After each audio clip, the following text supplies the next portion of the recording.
கடலூர் மாவட்டம் வேப்பூர் அருகே குடும்ப தகராறு காரணமாக தனது 2 குழந்தைகளுடன் தாய் ஆற்றில் குதித்து தற்கொலைக்கு முயன்றதில் அவரது 2 வயது பெண் குழந்தை நீரில் மூழ்கி உயிரிழந்துள்ளது. இது குறித்த விரிவான விவரங்களோடு இணைகிறார் செய்தியாளர் ராமச்சந்திரன். நடந்தது என்ன? விரிவான விவரம்.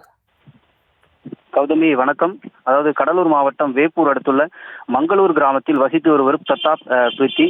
இவர்களுக்கு திருமணமாகி அதிரன் என்ற 4 வயதுடைய ஆண் குழந்தையும் அர்த்திவிகா என்ற 2 வயதுடைய பெண் குழந்தையும் உள்ளனர். இந்த நிலையில் கணவன் மனைவிக்குள் அவ்வப்போது அடிக்கடி சண்டை இட்டுக் கொண்டுள்ளதாகவும் கூறப்படுகிறது. இதனால் மனமுடைந்த பிரீத்தி தனது 2 குழந்தைகளையும் அழைத்துக் கொண்டு கிராமத்தின் அருகாமையில் உள்ள விவசாய கிணற்றில் குதித்து தற்கொலைக்கு முயன்றுள்ளார்.